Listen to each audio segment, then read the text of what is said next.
आज आप विज्ञान की परीक्षा देने वाले हैं तो ये वीडियो आपके लिए रामबाण साबित होने वाला है क्योंकि आज की इस वीडियो में विज्ञान की वायरल प्रश्न पे बात करने वाले हैं जो कि न्यू पैटर्न पे आधारित है। यहाँ पे भी आपको पूरे के पूरे 80 प्रश्न मिलेंगे, लेकिन आपको सबसे पहले प्रश्न पत्र को समझाना चाहेंगे। देखिए यहाँ पे आपको सबसे पहले कोने में आपको विषय कोड मिलेगा जो कि आपको भरने के लिए आएगा, आपको OMR शीट में भरना होगा। उसके बाद से जो भी आपका सेट होगा, जैसे कि यहाँ सेट ए है, आपके पास कोई भी सेट पहुंच सकता है, ABCD जिस प्रकार से सेट आएगा उसी प्रकार से सेट आपको मिलेगा। और उसमें आपको क्या करना है, जो सेट आपको मिला है वही सेट आपको OMR शीट में भरना है। ये चीज़ आपको भूलना नहीं है, क्योंकि अगर भूल जाते हैं, छोड़ जाते हैं तो समझ जाए कि आपका पूरा पढ़ा हुआ बेकार हो जाएगा। ये बात पहले आप अपने दिमाग में बैठा लीजिए। और यहाँ पे जो आपको मिलेगा यह प्रश्न पत्र क्रमांक मिलेगा, यानी कि क्वेश्चन पेपर सीरियल नंबर आपको मिलेगा। यहाँ पे लिखा हुआ रहेगा, जैसे यहाँ पे आपको लिखा हुआ मिल रहा है। ये बात करते हैं कि जो आपका वायरल, जो आपका टॉप प्रश्न है 80 प्रश्न, वह प्रश्न क्या कह रहा है। आप सभी प्रश्न का उत्तर देने का प्रयास कीजिएगा। तो सबसे पहला प्रश्न देखिए क्या कह रहा है, प्रश्न का जवाब दीजिए। आपको पता है तो जवाब दीजिए फटाफट से। प्रश्न है कि लेंस की क्षमता का ऐसा मात्रक क्या होता है। लेंस की क्षमता का ऐसा मात्रक क्या होता है, आपको पता है कि डायप्टर होता है, यानी कि डायप्टर। ऑप्शन ए नंबर जो दिया गया है आपका बिल्कुल करेक्ट उत्तर है। प्रश्न की ओर बढ़ते हैं और देखते हैं अगला नंबर प्रश्न क्या कह रहा है। तो देखिए काफी शानदार क्वेश्चन है, आपको पता है तो फटाफट बताइए, नहीं पता है तो ध्यान से सुन करके याद कर लीजिए। क्वेश्चन कह रहा है कि प्रकाश के किरणों के समूह को क्या कहते हैं। तो प्रकाश के किरणों के समूह को हम लोग क्या कहते हैं बाबू, तो किरण पुंज कहते हैं। तो ऑप्शन आपका बी नंबर बिल्कुल करेक्ट उत्तर हो जाएगा। अगले नंबर प्रश्न की बात करते हैं। तो देखिए अगला नंबर प्रश्न काफी शानदार गजब मजेदार प्रश्न है कि किसी माध्यम में छोटे छोटे कणों की निलंबन को क्या कहा जाता है। किसी माध्यम में छोटे छोटे कणों की निलंबन को जो है वह कोलाइडी कहा जाता है। तो आपका ऑप्शन जो हो जाएगा बिल्कुल ई नंबर सही हो जाएगा। आपको फटाफट जाना है, एकदम फटाफट से टिक कर देना, एकदम सोच समझ करके देखिए, काफी जबरदस्त है। तो लाइक कीजिए और अभी तक चैनल को सब्सक्राइब नहीं किया कर लीजिए, क्योंकि जब तक चैनल को सब्सक्राइब नहीं करेंगे ना आपको आगे से वीडियो नहीं मिलेगी। अगला प्रश्न, मानव शरीर की प्रतिरोध कितना होता है बाबू। मानव शरीर का प्रतिरोध 50 से 100 ओम के बीच होता है, 100 ओम से 150 ओम के बीच होता है, या 150 से 200 ओम के बीच होता है, या 200 से 300 ओम के बीच होता है। तो देखिए मानव शरीर का जो प्रतिरोध होता है वो 50 से 100 ओम के बीच होता है, यानी कि जो आपका ऑप्शन ए नंबर में दिया गया है वो आपका बिल्कुल करेक्ट उत्तर हो जाएगा। अगले देखिए प्रश्न की ओर बढ़ते हैं और अगला प्रश्न क्या कह रहा है, काफी आसान क्वेश्चन है और ये आपका न्यूमेरिकल प्रश्न है कि किसी बल्ब से 220 वोल्ट पर 2 एम्पीयर की धारा प्रवाहित होती है तो फिलामेंट का प्रतिरोध क्या होगा। और देखिए ये प्रश्न जो आप देख करके आप सोच में पड़ जाते हैं कि सर ऐसा प्रश्न तो हमसे बनेगा नहीं, क्योंकि ये गणित के जैसा, गणित से बड़ा ही डर लगता है और एकदम ईजी है। देखो कैसे, आप सभी को पता है, आपको बताया है कि ओम के नियम में V बराबर IR होता है, ठीक है। तो V बराबर जब IR होता है तो R बराबर आपको बताए थे कि V बटे I होता है, यही ना बताए थे। तो V का मान यहाँ पे दिया है 220 वोल्ट, तो 220 वोल्ट बटे I का मान क्या है 2, तो 220 में 2 से भाग देंगे कितना होगा 100। तो सारी गजब का क्या बात है, इससे ही बनता है प्रश्न और यही हो जाएगा आपका बिल्कुल सही उत्तर। हो गया ना। देखो कुछ नहीं करना है, जो 220 दिया गया ना उसमें 2 से भाग दे दो, जो आएगा आपका आंसर हो जाएगा। काफी आसान है। चलो अगला प्रश्न देखो। फटा नंबर प्रश्न कह रहा है कि R प्रतिरोध वाले N प्रतिरोधों को समानांतर क्रम में जोड़ने पर तुल्य प्रतिरोध क्या होगा। यहाँ पे देखिए ओम के पहले R होगा, यानी कि R ओम होगा, ठीक है। यहाँ पे R छूट गया है, आप इसे लिख लीजिएगा। कह रहे कि R ओम प्रतिरोध वाले N प्रतिरोधों को समानांतर क्रम में जोड़ने पर तुल्य प्रतिरोध क्या होता है। तो बिल्कुल इसका उत्तर क्या होता है जी, तो NR होता है, यानी कि ऑप्शन जो दिया गया है आपका ऑप्शन सी नंबर बिल्कुल करेक्ट उत्तर हो जाएगा। नंबर प्रश्न कह रहा है कि ओम के नियम निहित होते हैं। जो ओम का नियम होता है वो किसमें निहित होता है। अरे अभी आपको ना बताएं कि V बराबर IR होता है। तो देखो कि V बराबर IR कहाँ पे ऑप्शन दिया गया है, बिल्कुल तो आपका ऑप्शन नंबर बी दिया गया है कि V बराबर IR होता है, बिल्कुल। तो ऑप्शन हो जाएगा आपका ऑप्शन बी नंबर। अगला देखिए, अगला क्वेश्चन कह रहा है कि विद्युत धारा की प्रबलता का ऐसा ही मात्रक क्या होता है बाबू। प्रबलता, ये प्रबलता क्या होती है और इसका ऐसा ही मात्रक क्या होता है यार। तो देखिए विद्युत धारा की जो प्रबलता होती है ना, वो प्रबलता का SI जो मात्रक होता है, याद करके दिमाग में बैठा लो कि एम्पियर ही होता है, यानी कि ऑप्शन आपका ए नंबर हो जाएगा। अगला देखिए प्रश्न क्या कह रहा है। अगला प्रश्न कह रहा है कि विद्युत धारा उत्पन्न करने की युक्ति को क्या कहते हैं। तो विद्युत धारा उत्पन्न की युक्ति को कहते हैं हम लोग जनित्र कहते हैं, जनरेटर कहते हैं। जनरेटर से आप क्या करते हैं, बिजली को उत्पन्न कर लेते हैं, यही आपका आंसर हो जाएगा, है ना। तो दिमाग में इस तरह से बैठा लीजिए एकदम बढ़िया से।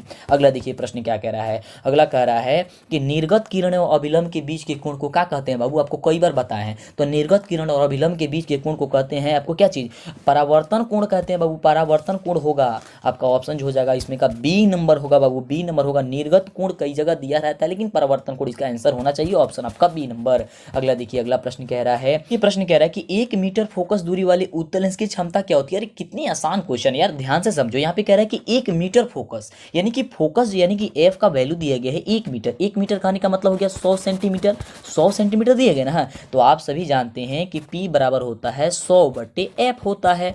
ठीक है, तो यहाँ पे F का वैल्यू कितना दिया गया, तो 100 ही दिया गया है। तो P बराबर क्या हो जाएगा, 100/100, तो कटा देंगे तो हो जाएगा 1। यहाँ पे 1 मीटर को सेंटीमीटर में बदल लिए हैं हम लोग, तो 100/100 यानी कि 1 हो जाएगा। तो एक डायप्टर कहाँ पे दिया गया, ऑप्शन नंबर बी में दिया गया। और यहाँ पे उत्तल लेंस कह रहा है, तो उत्तल लेंस कभी भी धनात्मक होता है, तो धनात्मक वाला आंसर क्या होगा, ऑप्शन बी होगा। ऋणात्मक नहीं होता है, अगर यहाँ पे अवतल रहता तब ऋणात्मक होगा, ये बात ध्यान में रख लेना। अगला देखिए क्वेश्चन क्या कह रहा है कि सामान्य आंख के लिए न्यूनतम दूरी कितनी होती है स्पष्ट दृष्टि की। अरे ये तो एकदम मतलब लॉलीपॉप प्रश्न है, काफी आसान क्वेश्चन है कि 25 सेंटीमीटर होती है, तो फटाफट से मार दो, ये तो काफी एकदम इजी क्वेश्चन है यार। अब का ऑप्शन हो जाएगा डी नंबर। अगला देखिए, अगला नंबर प्रश्न कह रहा है कि किस दृष्टि दोष के निवारण के लिए अवतल लेंस का प्रयोग किया जाता है। अरे काफी इजी क्वेश्चन, ये तो सबसे आसान क्वेश्चन है। किस दोष के लिए किया जाता है बाबू, अवतल लेंस का, बिल्कुल। तो अवतल लेंस का जो उपयोग किया जाता है वह निकट दृष्टि दोष के लिए किया जाता है, यानी ऑप्शन बी हो जाएगा।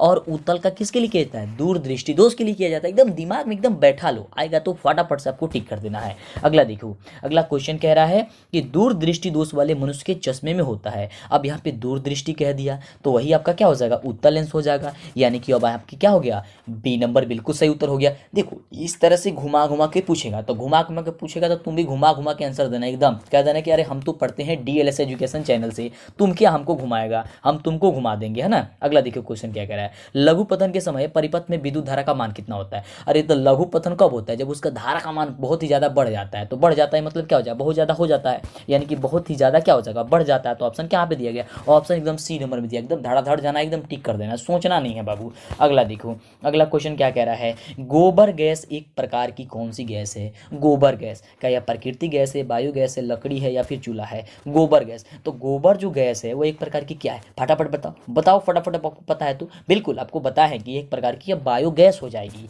क्या हो जाएगा, ऑप्शन आपका बी नंबर हो जाएगा। बिल्कुल, आप 5 मॉडल सेट लगातार देख लीजिए, आपको पढ़ा रहे हैं प्रत्येक सब्जेक्ट का, अगर उससे बाहर आ गया ना तो फिर कहना, एकदम जाओगे एकदम फटाफट से करके आओगे आंसर, है ना, एकदम खुश होगे, चेहरे पे एकदम मुस्कुराहट होगी। तो इसके लिए चैनल को सब्सक्राइब नहीं किए तो कर लो, क्योंकि जब तक चैनल को सब्सक्राइब नहीं करोगे आगे से वीडियो नहीं मिलेगा। और अगला प्रश्न देखिए क्या कह रहा है कि कैगा नाभिकीय विद्युत संयंत्र किस राज्य में स्थित है। कैगा नाभिकीय विद्युत संयंत्र जो है वह किस राज्य में स्थित है बाबू, तो बिल्कुल इसका जो करेक्ट उत्तर हो जाएगा वह कर्नाटक हो जाएगा, आपका ऑप्शन हो जाएगा बी नंबर। अगला देखो, अगला प्रश्न क्या कह रहा है, तो अगला प्रश्न हम सभी क्या कह रहा है कि अवक्षेपण अभिक्रिया से किस प्रकार का लवण प्राप्त होता है। अवक्षेपण अभिक्रिया से विलय प्राप्त होता है, विलय प्राप्त होता है, दोनों प्राप्त होता है, या फिर इनमें से कोई नहीं प्राप्त होता है। तो अवक्षेपण अभिक्रिया से जो आपको प्राप्त होता है ना वह अविलय प्राप्त होता है, तो आपको ऑप्शन क्या हो जाएगा, बी नंबर हो जाएगा। अगला देखो, अगला प्रश्न देखिए क्या कह रहा है कि बेकिंग सोडा का रासायनिक नाम क्या होता है। बेकिंग सोडा का रासायनिक नाम, तो आपको बताए थे कि बेकिंग सोडा का रासायनिक सूत्र आप याद कर लीजिएगा। तो बेकिंग सोडा का रासायनिक सूत्र क्या होता है, NaHCO3। तो इसे क्या पढ़ेंगे, सोडियम हाइड्रोजन कार्बोनेट पढ़ेंगे। तो देखिए सोडियम हाइड्रोजन कार्बोनेट कहाँ पे दिया गया है, तो सोडियम हाइड्रोजन कार्बोनेट या सोडियम बाइकार्बोनेट भी कई जगह आपको पढ़ने को मिलता है, तो वो भी आपको आंसर हो जाएगा।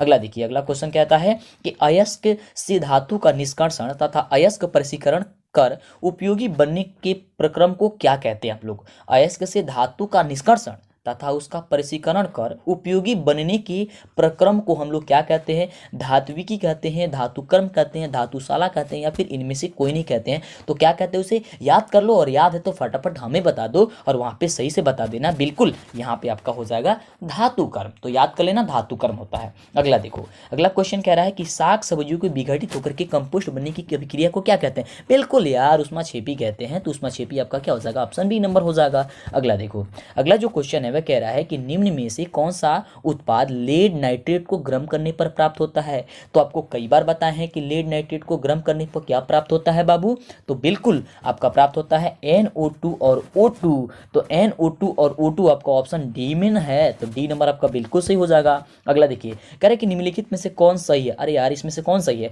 तो Na2CO3 इंटू 10H2O जो है वही आपका सही है। तो यहाँ पे देखिए कहाँ पे दिया गया, यहाँ पे ऑप्शन नंबर बी में दिया गया। यहाँ पे जो 2 है ना, ये 2 की जगह कामा लग गया है, यहाँ पे 2 होगा, Na2CO3 इंटू 10H2O है, ठीक है। यहाँ पे ऑप्शन क्या हो जाएगा, बी नंबर हो जाएगा। अगला देखो, अगला क्वेश्चन कह रहा है कि निम्नलिखित में कौन विजातीय यौगिक है। इसमें से विजातीय कौन है बाबू, मतलब हट के कौन है। तो यहाँ पे देखिए चूना पत्थर खगड़िया संगमरमर, ये तो तीनों एक ही है। और ये आपका क्या हो जाएगा, प्लास्टर ऑफ पेरिस होगा। आपका बिल्कुल ऑप्शन डी नंबर हो जाएगा, प्लास्टर ऑफ पेरिस हो जाएगा। अगला देखो, अगला क्वेश्चन कह रहा है कि निम्नलिखित में से पीएच का कौन सा मान क्षारक विलयन का मान देता है। बिल्कुल, तो क्षारक विलयन का मान जो होता है बस 7 से अधिक होता है। तो 7 से अधिक कहाँ पे दिया गया, 13 में दिया गया है। तो 13 यानी कि ऑप्शन डी नंबर आपका सही हो जाएगा, 7 से अधिक हो जाएगा। अगला देखो, अगला कह रहा है कि सोडियम क्लोराइड के जलीय विलयन से विद्युत धारा प्रवाहित करने पर यह वियोजित होकर के सोडियम हाइड्रोक्साइड बनाता है, तो इस प्रक्रिया को क्या कहते हैं।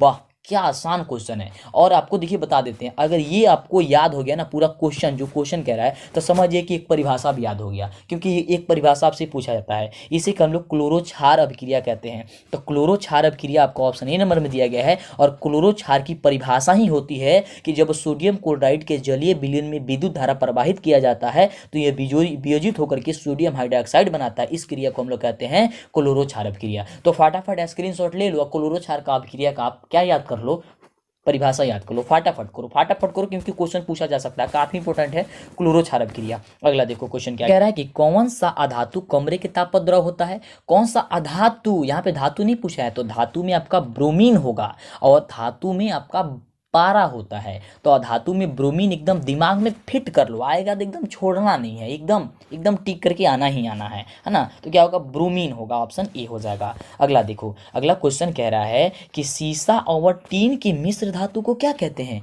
सीसा और टीन की मिश्र धातु को तो सोल्डर कहा जाता है। क्या कहा जाता है, सोल्डर कहा जाता है। ऑप्शन आपका ए नंबर बिल्कुल करेक्ट हो जाएगा। अगला देखो, प्रश्न कह रहा है कि निम्नलिखित में से कौन किसे चाकू से काटा जा सकता है। हम चाकू से किसे काट सकते हो, अरे काफी आसान है, चाकू से काटा जा सकता है किस, लिथियम को काटा जा सकता है। आपका ऑप्शन नंबर ए काफी आपका सही उत्तर हो जाएगा। और देखिए ये क्वेश्चन आपको एकदम दिमाग में बैठा ही लेना है ना, कि किसे चाकू से काटा जा सकता है, तो लिथियम को काटा जा सकता है। अगला देखिए प्रश्न कह रहा है कि इथिलीन में कार्बन कार्बन के बीच आबंध मौजूद होते हैं जिनमें एक सिग्मा और एक पाई होता है, या दोनों सिग्मा आबंध होते हैं, या दोनों पाई आबंध होते हैं, या फिर दोनों इलेक्ट्रोवैलेंट आबंध होते हैं। कौन से आबंध होते हैं बाबू, तो बिल्कुल इसका जो सही आपका उत्तर हो जाएगा ना, चुपके से जान लो कि एक सिग्मा और एक पाई आबंध होता है, यानी ऑप्शन हो जाएगा क्या चीज, ए नंबर। अगला देखो, अगला प्रश्न कह रहा है कि इथेन में कितने सहसंयोजक आबंध होते हैं।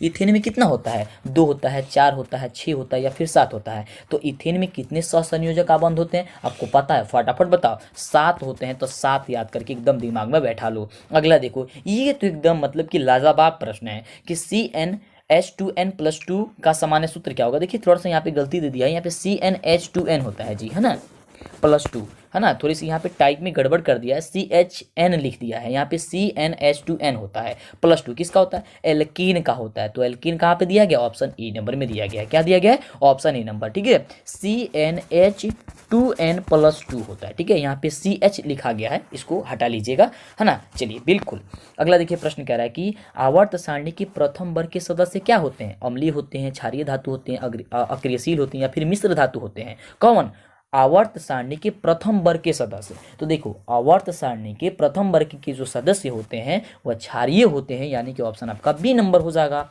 अगला देखो क्वेश्चन क्या, अगला नंबर प्रश्न कह रहा है कि भारत सरकार ने बाघ संरक्षण योजना कब प्रारंभ की थी। भारत सरकार जो है वह बाघ संरक्षण योजना जो है वह कब प्रारंभ की थी, फटाफट बताओ। बिल्कुल, तो वह 1970 में की थी, यानी कि ऑप्शन आपका बी नंबर बिल्कुल करेक्ट उत्तर हो जाएगा। अगला देखो, अगला प्रश्न कह रहा है कि कोशिका का पावर हाउस कहा जाता है। कोशिका का पावर हाउस किसे कहा जाता है, फटाफट बताइए आप लोग।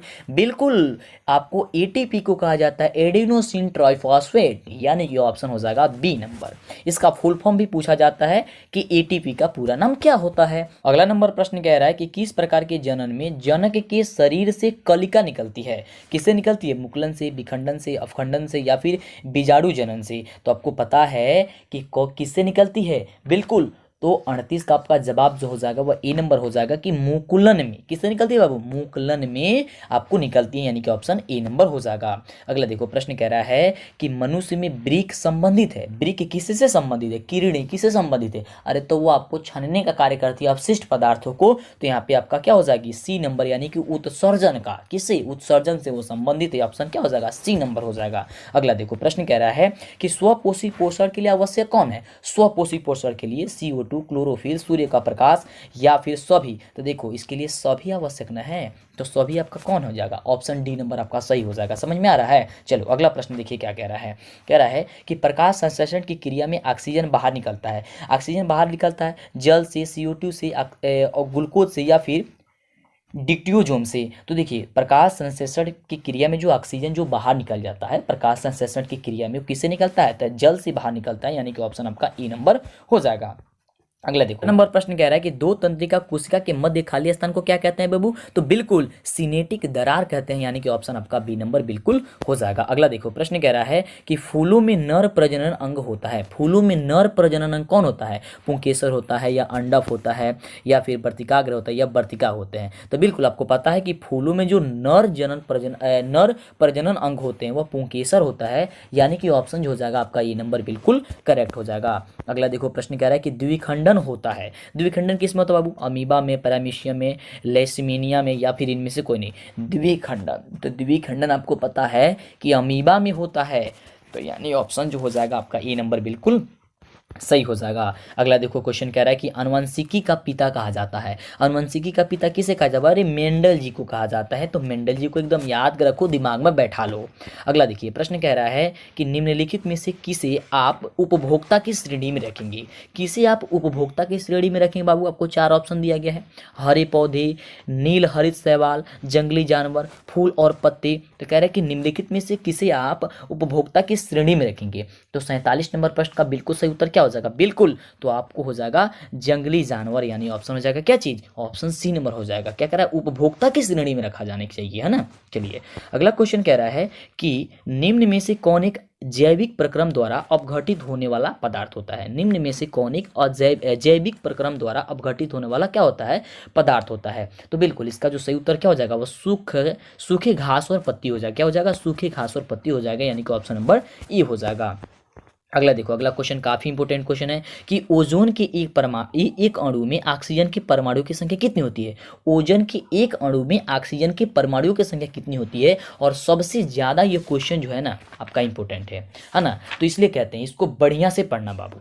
तो इसका बिल्कुल जो सही उत्तर हो जाएगा वो क्या हो जाएगा, बिल्कुल तो 3 होते हैं, यानी कि ऑप्शन हो जाएगा क्या चीज, सी नंबर हो जाएगा। ठीक है, क्या हो जाएगा, ऑप्शन आपका सी नंबर हो जाएगा। अगला देखिए अगला प्रश्न कह रहा है कि आवर्त सारणी में कितने आवर्त पंक्तियां होती है। कितने आवर्त, यानी कि 36 पंक्तियां होती हैं। अतः आवर्त की संख्या 7 होती है। कई बार बताए हैं आपको, एकदम दिमाग में बैठा लो, समय कम है और लगातार सभी मॉडल पेपर जितने भी इस पे वीडियो अपलोड है फटाफट देखो, काफ़ी कमाल का है ना। तो ऑप्शन आपका सी हो जाए। और लाइक नहीं कर तो यार कंजूसी नहीं यार, इतना मेहनत किया जा रहा है, लाइक तो बनता है यार, इस पे एक को कर दो लाइक फटाफट से, नहीं की हो तो, है ना। और चैनल को सब्सक्राइब अभी तक नहीं किया तो कर लो, है ना। चलो अगला प्रश्न कह रहा है कि नर युग्म तथा मादा युग्म के संयोजन से बनता है जाइगोट, अंडाणु, शुक्राणु या फिर नॉन। नर युग्मक तथा मादा युग्मक के संयोग से क्या बनता है बाबू, तो जाइगोट बनता है, यानी कि ऑप्शन जो हो जाएगा आपका ये नंबर क्या हो जाएगा, बिल्कुल करेक्ट उत्तर हो जाएगा, ये याद करके रखना। अगला नंबर प्रश्न कह रहा है कि किसी जीव की जीनी संरचना कहलाता है। किसी जीव की जीनी संरचना, ये तो आपको लगता है कि नया पढ़े हैं ना, फटाफट बताइए कि बिल्कुल क्या उत्तर है, अगर आप पढ़े हैं तो बिल्कुल। तो इसे क्या कहते हैं हम लोग, जीन प्ररूप या जीनो टाइप कहते हैं, यानी कि ऑप्शन जो हो जाएगा बी नंबर सही उत्तर हो जाएगा कि जीन प्ररूप या जीनोटाइप कहते हैं। अगला देखिए प्रश्न कह रहा है कि मैदानी पारिस्थितिकी तंत्र में तृतीय उपभोक्ता क्या होते हैं। तृतीय उपभोक्ता बिल्कुल तो सर्प होते हैं ना, यानी कि सांप होते हैं, ऑप्शन आपका डी नंबर हो जाएगा। अगला देखिए काफी इंपोर्टेंट है कि रक्त एवं आयरन की कमी होने, रक्त में आयरन की कमी से होने वाला रोग कौन सा होता है बाबू, टीबी होता है, मधुमेह होता है, एनीमिया होता है या फिर उच्च रक्तचाप होता है। तो बिल्कुल तो रक्त में आयरन की कमी से एनीमिया होता है, यानी कि ऑप्शन आपका सी नंबर हो जाएगा। और हाँ, अभी तक आप हमारा ऐप नहीं डाउनलोड किए हैं ना, तो डाउनलोड कर लो, फटाफट प्ले स्टोर पर जाओ और DLS एजुकेशन लिखो, ठीक है, DLS एजुकेशन लिखो या फिर मेरा नाम लिख सकते हो आप, है ना। क्या लिखोगे, मंटू सर लिखोगे, है ना। मंटू सर जैसे ही सर्च करोगे आपको हमारा ऐप मिल जाएगी और उसे आप क्या कर सकते हैं, डाउनलोड कर सकते हैं, फटाफट से इंस्टॉल कर सकते हैं। अगला नंबर प्रश्न कह रहा है कि कवक में पोषण की कौन सी विधि होती है। कवक में, तो कवक में पोषण की कौन सी विधि होती है, मृतजीवी होती है, यानी कि ऑप्शन आपका बी नंबर बिल्कुल करेक्ट उत्तर हो जाएगा। पता है तो फटाफट से कमेंट करो यार, कमेंट आपके लिए बना हुआ रहता। ऑक्सीजन है, ऑक्सीजन क्या है, वसा है या फिर एंजाइम है, हार्मोन है या कार्बोहाइड्रेट है। तो देखिए ऑक्सीजन एक प्रकार की हार्मोन होती है, यानी कि ऑप्शन आपका सी नंबर बिल्कुल करेक्ट उत्तर हो जाएगा। अगला देखिए प्रश्न कह रहा है कि मानव में डायलिसिस थैली है, मानव में जो डायलिसिस थैली है वो क्या है? नेफ्रॉन, न्यूरॉन, माइटोकॉन्ड्रिया या फिर इनमें से कोई नहीं। तो मानव में डायलिसिस जो थैली होती है वह नेफ्रॉन होती है, यानी कि ऑप्शन आपका जो ए नंबर दिया है ना आपको, ये आपका बिल्कुल करेक्ट उत्तर हो जाएगा। और हाँ, नेफ्रॉन का चित्र कैसे बनाया जाता है, नेफ्रॉन क्या होता है, इसके बारे में जरूर आप पढ़ लीजिएगा, क्योंकि नेफ्रॉन काफ़ी इंपॉर्टेंट होता है आपको दीर्घ उत्तरीय के लिए। अगला प्रश्न है कि भोजन का पाचन किस प्रकार की अभिक्रिया होती है? उपचयन, संयोजन, अपचयन या फिर विस्थापन। तो देखिए भोजन का ये पचना जो होता है वो उपचयन होता है, यानी कि ऑप्शन जो हो जाएगा वो ए नंबर हो जाएगा। अगला देखिए, अगला क्वेश्चन काफ़ी शानदार, जबरदस्त और मस्त प्रश्न है कि नर युग्मक एवं मादा युग्मक के संलग्न से क्या बनता है, क्या कहते हैं? किण्वन कहते हैं, बौनापन कहते हैं, मधुमेह कहते हैं या फिर इनमें से कोई नहीं कहते हैं। तो देखिए इसका ऑप्शन जो दिया गया है वो आपका आंसर क्या हो जाएगा? इनमें से कोई नहीं होता है, क्योंकि नर युग्मक एवं मादा युग्मक के संलग्न से हम लोग तो जाइगोट का निर्माण करते हैं ना, यानी कि जाइगोट बनता है। आपका ऑप्शन क्या हो जाएगा? डी नंबर होगा, है ना। इनमें से कोई नहीं, ऑप्शन ही गलती है यहाँ पे। अगला देखिए प्रश्न कह रहा है कि निम्नलिखित में से कौन एक लिंगी पादप का उदाहरण है? एक लिंगी पौधा का उदाहरण जो है वो कौन है? यहाँ पे ऑप्शन है सरसों, गुड़हल, पपीता या फिर मटर। तो ये पपीता हो जाएगा। कौन हो जाएगा? पपीता हो जाएगा, यानी कि ऑप्शन आपका सी नंबर हो जाएगा। ठीक है, चलिए अगला प्रश्न देखिए क्या कह रहा है। 61 नंबर प्रश्न में हम लोग पहुंच गए, क्योंकि 80 प्रश्न है और 80 प्रश्न आपकी परीक्षा में भी पूछा जाएगा। एकदम एकदम सेम है, समझ जाओ, और यही सभी पूछा ही जाएगा यार, बस रट लो। 5 गो मॉडल सेट अगर आप पढ़ लेते हो समझ जाओगे, एकदम कंप्लीट तैयारी, कोई भी दिक्कत नहीं होने वाली है ना। चलिए अगला प्रश्न है कि मुकुलन द्वारा प्रजनन किसमें होता है बाबू?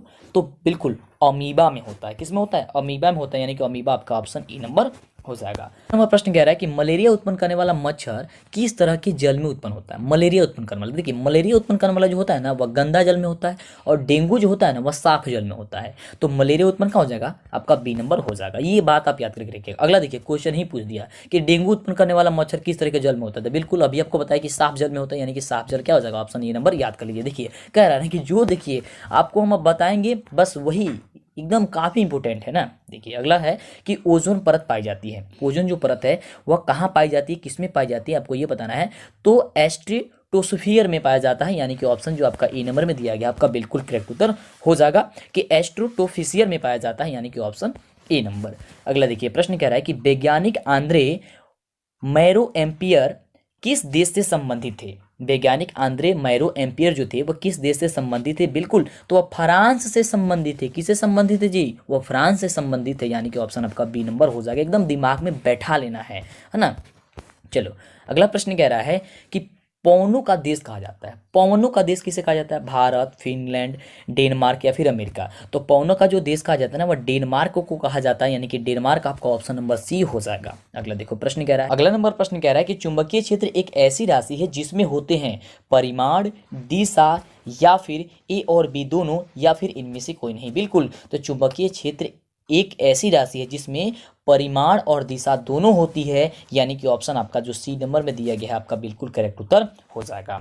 अगला देखिए अगला प्रश्न कह रहा है कि नाइक्रोम में कौन कौन से तत्व होते हैं?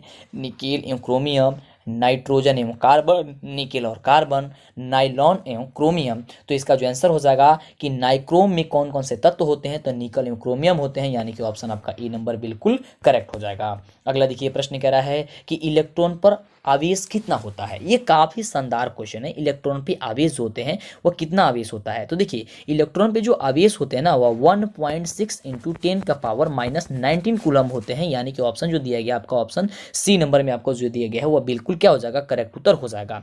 और यहाँ पे देखिए ऑप्शन आपका डी नंबर में दिया गया है -19 कूलम, लेकिन यहाँ पे ऑप्शन आपका डी नंबर में हो जाएगा ऑप्शन के हिसाब से, लेकिन एक आपको प्लस होना चाहिए, यानी कि यहाँ पे जो माइनस दिया गया है यहाँ पे भी यहाँ पे ऑप्शन सेम हो गया है, एक आपका प्लस यहाँ पे ऑप्शन देना चाहिए। वैसे आपको ऑप्शन नंबर ए या डी कह सकते हैं दोनों, है ना।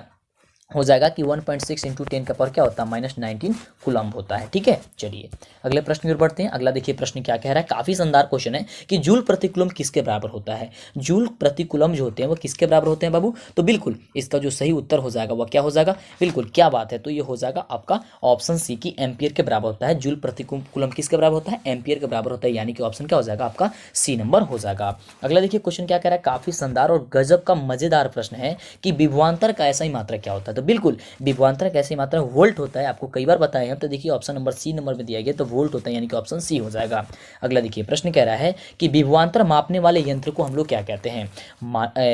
मानोमीटर कहते हैं, वोल्टामीटर कहते हैं, अमीटर कहते हैं, या फिर वोल्ट मीटर कहते हैं। तो विभवांतर मारने वाले को क्या कहते हैं हम लोग? वोल्ट मीटर कहते हैं। तो यानी कि ऑप्शन आपका डी नंबर हो जाएगा। अगले नंबर प्रश्न देखिए, अगला 73 नंबर प्रश्न है कि शक्ति का ऐसा ही मात्रक क्या होता है? तो शक्ति का ऐसा ही मात्रक देखिए यहाँ पे ऑप्शन दिए गए हैं न्यूटन, वोल्ट या फिर जूल। यानी कि ऑप्शन यहाँ पे जो दिया गया है आपका ऑप्शन बी और सी दोनों एक ही तरह का टाइप हो गया है, डबल टाइप हो गया है। तो इसका जो होता है देखिए यहाँ पे शक्ति का ऐसा ही मात्रक जो होता है वह वाट होता है। यहाँ पे वोल्ट की जगह वाट होगा, इसे आप वाट कर दीजिएगा, ठीक है। यहाँ पे ऑप्शन आपका वाट होगा बाबू, वाट याद करके रखिएगा, ठीक है। गलती लिखा है, गलती हम लोग को पढ़ना नहीं, एकदम सही पढ़ना। क्या होता है? वाट होता है। अगला देखिए, अगला क्वेश्चन आपका कह रहा है कि बेकिंग पाउडर का रासायनिक सूत्र क्या होता है? बेकिंग पाउडर का अणुसूत्र जो होता है वो क्या होता है? तो आपको बताया था अभी कि NaHCO3 होता है, यानी कि NaH जो CO3 होता है, यानी कि ऑप्शन आपको क्या दिया गया? ऑप्शन नंबर सी दिया गया है, ऑप्शन आपका सी हो जाएगा। क्या हो जाएगा ऑप्शन आपका? ऑप्शन नंबर आपका सी हो जाएगा। अगला देखिए, अगला प्रश्न कह रहा है कि निम्नलिखित में से कौन सा पदार्थ ऑक्सीजन से संयोज नहीं करता है? निम्नलिखित में से कौन सा पदार्थ जो है ऑक्सीजन से संयोग करता ही नहीं है? तो आपका नाम क्या है? उसका नाम है गोल्ड, यानी कि गोल्ड नहीं करता है। ऑप्शन आपका हो जाएगा क्या चीज़? बी नंबर आपका हो जाएगा, ठीक है। तो आपका ऑप्शन क्या हो जाएगा? आपका ऑप्शन बी नंबर हो जाएगा। अगला देखिए, अगला प्रश्न कह रहा है कि शुद्ध सोना को व्यक्त किया जाता है। शुद्ध सोना को व्यक्त किया जाता है, देखिए शुद्ध सोना को व्यक्त किसे कहते हैं? देखिए 24 कैरेट से बाबू व्यक्त किया जाता है, और एक बार हमने गलती से आपको 22 कैरेट बता दिया था, ठीक है। तो उसे सुधार लीजिएगा, मतलब कि गलती से हम गलती हो गया था। बाद में हमको जब बच्चा सब कमेंट किया कि सर 22 होता है, तब हम चेक किए कि हम क्या बोल रहे हैं। देखिए कभी कभी क्या होता है ना कि अंतिम में जब बोलते जाया जाता है ना, तो कभी कभी गलत जो है वो बुला जाता है ना। तो इसे आप ध्यान में रखिएगा, उसे 24 कैरेट ही होता है, ठीक है। ये क्योंकि ये 24 कैरेट जो होता है वो काफ़ी मुलायम होता है। ये हम गलती अपने एक्सेप्ट करते हैं कि हमसे गलती हुई है, हमने एक जगह आपको 22 कैरेट बता दिया था, उसे आप सुधार लीजिएगा, 24 कैरेट होगा ना। और काफ़ी बढ़िया ये क्वेश्चन है। देखिए अगला जो क्वेश्चन है कह रहा है कि वायुमंडल में CO2 की गैस की उपस्थिति जो होती है वो कितनी होती है? वायुमंडल में CO2 गैस की उपस्थिति कितनी होती है? जो 0.03% होती है। तो 0.03% कहाँ पे दी गई है? तो आपका ऑप्शन नंबर सी दी गई है। तो देखिए ये रहा आपका 78 नंबर प्रश्न, यानी कि मॉडल आपका 3 का। अगला देखिए, मॉडल पेपर डाउनलोड करने के लिए, ऑनलाइन टेस्ट देने के लिए, ऑब्जेक्टिव सब्जेक्टिव प्राप्त करने के लिए आपको गूगल में सर्च करना होगा DLS एजुकेशन। जो चैनल का नाम है वह आपको सर्च करना है। ध्यान से देखिए, जैसे ही आप सर्च कीजिएगा तो ये इस प्रकार से ओपन होगा। वैसे तो इसका लिंक हम डिस्क्रिप्शन में दे देंगे, इस पर आप क्लिक कीजिएगा तो ये इस प्रकार से ओपन होगा। ओपन होने के बाद से यहाँ पे आपको सब कुछ मिल जाएगा, ऑब्जेक्टिव सब्जेक्टिव आप आसानी से यहाँ पे देख सकते हैं, ऑनलाइन टेस्ट दे सकते हैं, मॉडल पेपर वगैरह आप सब कुछ जो है यहाँ से आसानी से डाउनलोड कर सकते हैं। लेकिन आपको एक आसान तरीका बता दें, यहाँ पे आपको 3 डॉट दिखाई दे रहा होगा। इस 3 डॉट पे आपको क्या करना होगा? क्लिक करना होगा। इसका कलर हम चेंज करके आपको दिखा देते हैं। यहाँ पे आपको दिखाई दे रहा होगा, इस पर जैसे ही क्लिक कीजिएगा तो देखिए आपके सामने इस प्रकार से आ गया कि मॉडल पेपर डाउनलोड करने के लिए आप इस पर क्लिक कर सकते हैं, ऑब्जेक्टिव के लिए आप इस पर क्लिक कर सकते हैं, ऑनलाइन टेस्ट के लिए आप इस पर क्लिक कर सकते हैं। जैसे ही आप मॉडल पेपर पे क्लिक कीजिएगा तो ये इस प्रकार से ओपन होगा, और यहाँ पे देखिए सब्जेक्ट आपसे पूछेगा कि आप कौन से सब्जेक्ट का मॉडल पेपर डाउनलोड करना चाहते हैं। जैसे कि अगर आप साइंस का डाउनलोड करना चाहते हैं तो इस पर साइंस पे क्लिक कीजिएगा तो आपके सामने यह डाउनलोड होकर के आ जाएगा, ओपन होकर के आ जाएगा। देख सकते हैं यहाँ पे नीचे ये अगर देखिए ये आ गया चुका है, ये आपका मॉडल पेपर है और इसका उत्तर जो आपको नीचे दिया गया है। इसी प्रकार से ऑनलाइन टेस्ट देना चाहते हैं तो आपको बैक जाना है, और बैक जाने के बाद से फिर से आपको यहाँ पे 3 डॉट दिखाई दे रहा होगा, और इस 3 डॉट पे क्या करना होगा? आपको क्लिक करना होगा फिर से, तो फिर यह उसी प्रकार से ओपन होगा जिस प्रकार से ओपन हुआ था। और यहाँ पे ऑनलाइन टेस्ट पे आपको क्लिक कर देना है। जैसे आप ऑनलाइन टेस्ट पे क्लिक कीजिएगा तो ये इस प्रकार से ओपन हो जाएगा, तो आप आसानी से यहाँ पे पहुँच जाइएगा। यहाँ पे आपको केवल स्टार्ट पे क्लिक करना है, आपके सामने यह चैप्टर वाइज टेस्ट जो है आपको शुरू हो जाएगा, और आपको के सामने ये क्वेश्चन आएगा और क्वेश्चन का आपको जवाब देना होगा। और यहाँ पे आपको देखिए सब्जेक्ट भी आपका आ जाएगा कि किस सब्जेक्ट का आप देना चाहते हैं। इस पर क्लिक कीजिएगा तो आपका चैप्टर ओपन होगा। जैसे साइंस पे हमने क्लिक किया, साइंस पे क्लिक करने के बाद देखिए सभी का सभी चैप्टर आ गया। इस प्रकार से आप टेस्ट अपना दे सकते हैं और अपने बेहतर तैयारी आप यहाँ से जो है कर सकते हैं। यहाँ पे ये नहीं है कि केवल साइंस का ही है, जितने भी सब्जेक्ट है, जितने भी चैप्टर है, सबका होगा। तो फटाफट से जल्दी से सर्च कीजिए और इस वेबसाइट से ढूंढ करके पूरी तैयारी कीजिए। 79 नंबर प्रश्न कह रहा है कि सल्फ्यूरिक अम्ल का अणुसूत्र क्या होता है? तो सल्फ्यूरिक अम्ल का अणुसूत्र H2SO4 होता है। तो H2SO4 कहाँ पे दिया गया? ऑप्शन आपका बी नंबर में दिया गया है। तो आपका ऑप्शन नंबर जो हो जाएगा बी नंबर बिल्कुल हो जाएगा। और यह रहा आपका लास्ट और अंतिम प्रश्न कि कार्बोक्सिलिक एसिड का समूह जो होता है वह क्या होता है। तो आपका बिल्कुल से होता है कि बॉन्ड COOH होता है, यानी कि ऑप्शन दे दिया गया आपका ऑप्शन बी नंबर में दिया गया है, तो ये आपका बी हो जाएगा। तो इस तरह रहा आपका पूरा टोटल मिला करके 80 प्रश्न जो आपकी परीक्षा के लिए काफ़ी ज़्यादा इंपॉर्टेंट था। और इसके हाँ पहले वाला जो मॉडल पेपर नहीं देखे हैं ना, तो काफ़ी गलती कर रहे हैं। लगातार मॉडल पेपर देखिए, एक को मॉडल पेपर छोड़ेंगे तो फिर दिक्कत हो जाएगा, नुकसान हो जाएगा। और अभी तक इसके लिए चैनल को सब्सक्राइब कर लीजिए, जिससे कि आगे से वीडियो मिले और तैयारी एकदम गजब का, शानदार का, मस्त और जबरदस्त कीजिए। फिर मिलते हैं आपसे इसी तरह का कमाल की वीडियो के साथ।